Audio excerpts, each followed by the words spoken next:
Hello my friends and fellow traders, welcome to the end of the PineScript Basics course. First of all, congratulations on making it this far. Obviously I have access to the backend metrics and I can see how many students actually complete the course, and you are one of a minority of traders who are passionate and actually motivated to get through the content. Most traders give up a short way into their trading journey, and likewise most coders give up a short way into their coding journey. But you've stuck it out. That's impressive, and I'm proud of you for putting in the effort. I know what it takes to commit to learning something new, both in trading and in coding, and I respect your efforts and your time.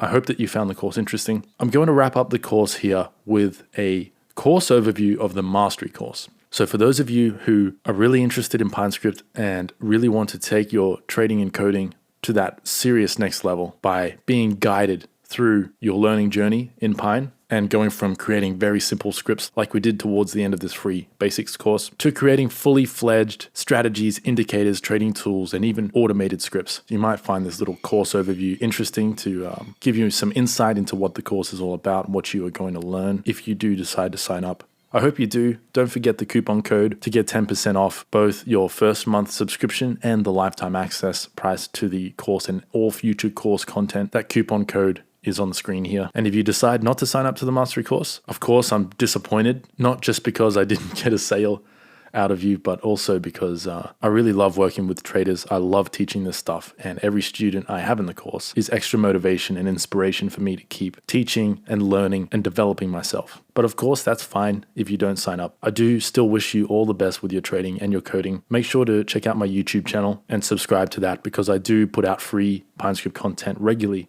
over there and will continue to do so for so long as people are interested in it. Anyway, here is the course overview. I'll speak with you in the next lesson. Take care and enjoy this preview of the Mastery course. Learning this language truly will take your trading to the next level, whatever that means for you. There are countless applications for the scripting language, and throughout this course, I'm going to show you as many examples of different ways you can apply this language to improve your trading. Whether you're already profitable or not yet profitable, learning PineScript can only help your trading results. So to begin, I want to do a quick course overview to give you an idea of what to expect out of this program. So if you've already gone through the basics course, the free PineScript basics course, then a lot of this material you might have already seen in the beginning sections of the course. We do go into a little bit more detail in some of these sections, such as in the basics of Pine. We have a couple of extra lessons here. And in the drawing to the chart section, we have significantly more lessons here covering some of the more obscure and advanced drawing tools in PineScript. So make sure to check those out even if you've already gone through the basics course. The next thing we cover is PineScript operators. And by that, I mean mathematical operators and logical operators. So multiplication, division, addition, subtraction, etc. Just the simple math operators that we will be using frequently in our scripts, as well as some of the logical operators. And by that I mean true and false operators. How to analyze whether something is true or false in your scripts and change how your script behaves based on that information. Next up, we have candlestick patterns, where I show you how to detect the various candlestick patterns that I'm most familiar with. So we start off very simple, just detecting higher close, lower close candles. Then we detect basic engulfing candles, and then more advanced engulfing candles, then hammers and star candles, hammers and shooting stars or pin bar candles. Then we investigate how to detect doji candles, and all of the information contained in these lessons can help you to detect any candle or price action pattern in your scripts. The concepts that we apply in these lessons apply to every pattern that you try to detect in PineScript. So even if you're not interested in one of these candle patterns, I still encourage you to watch the lesson, because you might learn something really useful for detecting patterns and market conditions that you do want to detect in your scripts. This is also a good place to mention that every lesson in this course and every section in this course builds on the previous lesson and the previous section. So a lot of traders do like to skip ahead to whatever subject they're interested in at the time, and that's fine, but just keep in mind that you are going to be skipping over important information. And so if you have the time, I highly encourage you to go through each lesson one by one in order, because if you skip ahead, there are going to be concepts and features, functionality in Pine that you might not be familiar with that we cover throughout the previous lessons. So keep that in mind. So once we understand how to perform analysis on our variables in Pine and our values, price action and indicator values, then we investigate how to detect candlestick and price action patterns. Once we are familiar with these two concepts in Pine, then we can move on to more advanced applications of PineScript. And that's where we start exploring the functions and variables, the inbuilt functions and variables in PineScript. So there are a lot of convenient variables built into Pine that makes our lives as traders so much easier. For example, in most languages, anything you do in your script, unless you find a public library that someone else has written that contains code that already does all of the things you want to do. So for example, to detect the highest and lowest bar over a lookback period, in PineScript, it's simply just one line of code. In another language, you would have to write the code that scans through those bars and finds the highest and lowest value over that lookback, and it quickly becomes complicated. A simple script that might be 10 to 20 lines of code in PineScript may be hundreds of lines of code in any other language. So that's the power of PineScript. And in this section, we explore some of the inbuilt functions. For example, we can get company financials. So we can get the financial data from companies in PineScript in a single line of code, where in another language, even a simple but powerful language like Python, to achieve this same thing would require either hundreds of lines of code or you depending and relying on a third party's code, someone else who wrote the code for you. And there are all kinds of pitfalls and dangers with doing that sort of thing, especially as a beginner programmer. The power of Pine is that the TradingView team, who are experts in both financial markets and in programming, have built out and curated these inbuilt functions for us, and they all work seamlessly. We don't need to depend on any third-party libraries or resources. And in many cases, with just one line of code, we can reference extremely complicated features in terms of market and price analysis. Anyway, once we understand how to deal with the built-in functions and variables of Pine, then we move on to indicators. And this is where we start exploring the real meat of Pine. We start applying the information we've learned so far to practical use cases. So for example, we start off with creating a simple trailing stop indicator using the average true range, the ATR indicator.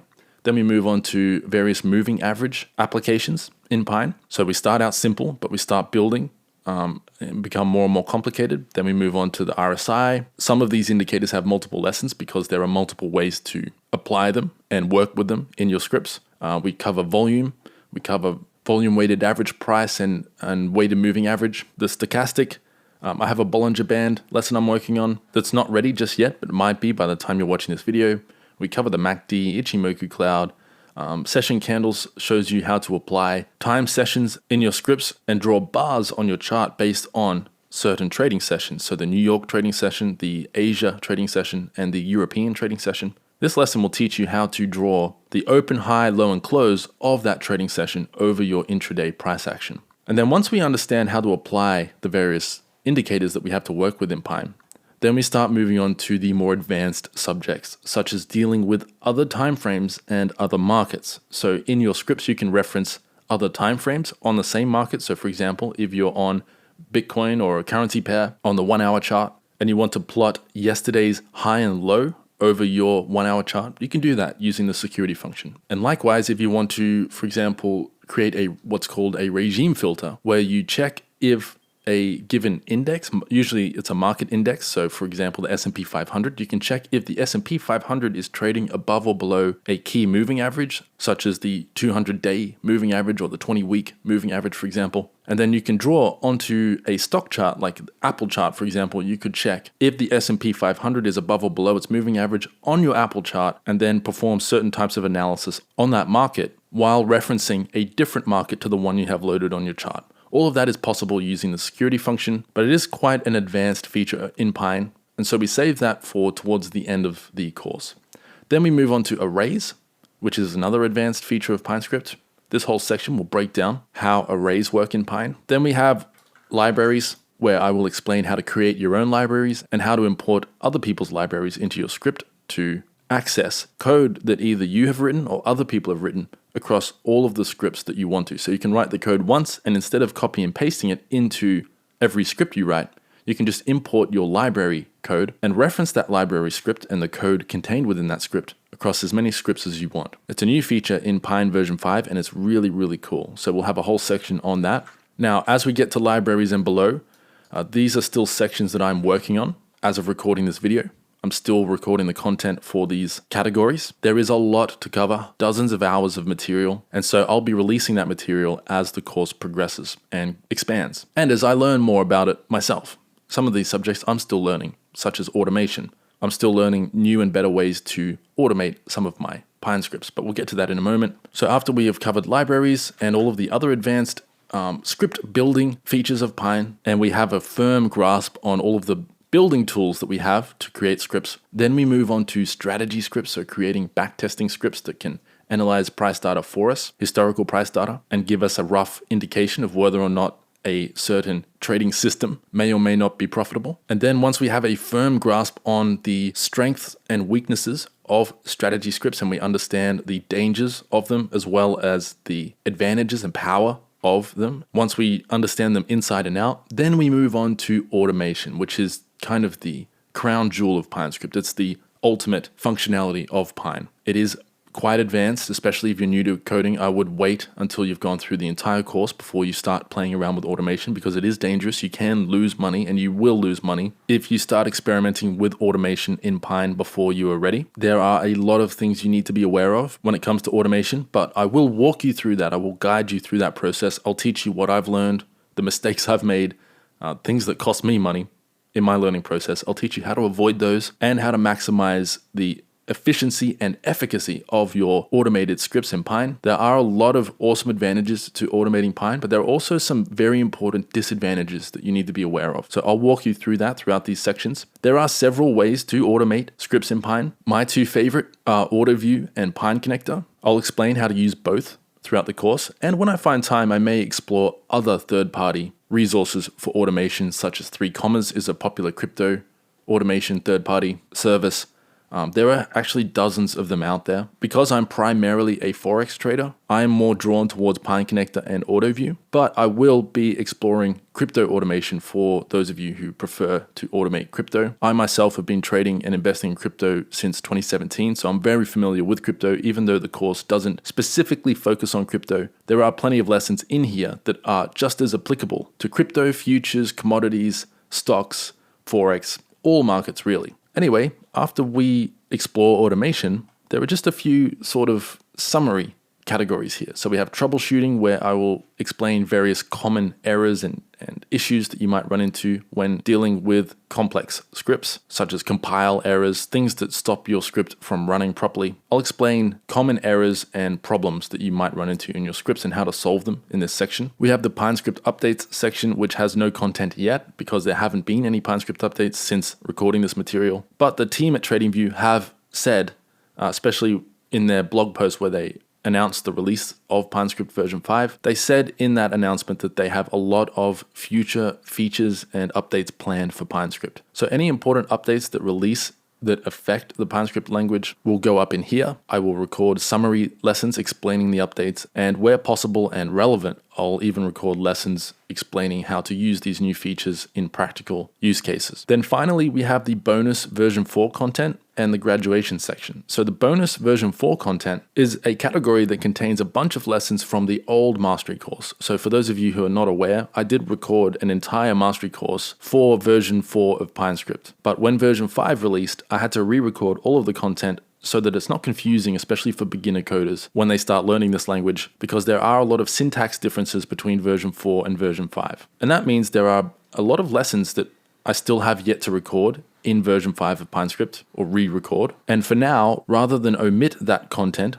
from the mastery course, I just put it in a bonus section here. So all of this code here is going to be in version 4 of PineScript. So the syntax is slightly different, but once you're experienced in Pine, it's extremely simple to convert these into version 5. But obviously it's very time consuming for me to record the lesson on explaining the code, and that is why these lessons are going to take a little bit longer for me to get around to re-recording. All of these lessons here were inspired by questions from students of the mastery course. So if you have any questions, make sure to send them to me. There is a contact us section in the introduction category, which will explain how to get in contact with me. You can request lessons here, and when I get time, I will record new lessons and material on that question, unless it's something really simple that doesn't require a full lesson. And any questions I get asked will be put in a queue, so it'll be a first come, first serve kind of deal.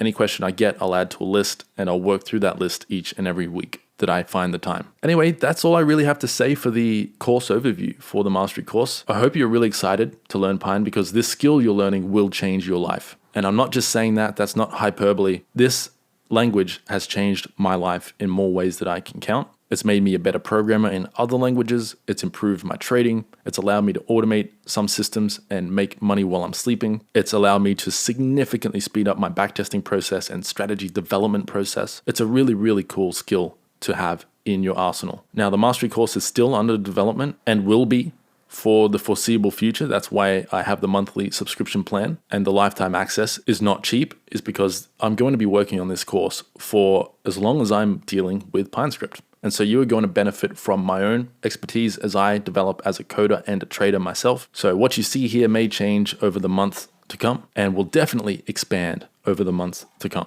I have a lot of content planned for the course, especially in the more advanced sections. So I hope you're as excited as I am to explore these concepts and features of Pine. I'll wrap this up here and let you get started with the course. Thanks again for signing up and trusting me with guiding you through this learning process. I really hope you kill it out there in the markets. I'm a passionate trader, and as a passionate trader, I want all traders to succeed, especially those who come into contact with my material. So I sincerely hope and pray that this material will help you become a better trader. I believe it will, or I wouldn't be spending my valuable time building this content out. And so with all that said, I wish you all the best. I hope you're excited. Best of luck with your trading and your coding, and I'll speak with you in the lessons to come.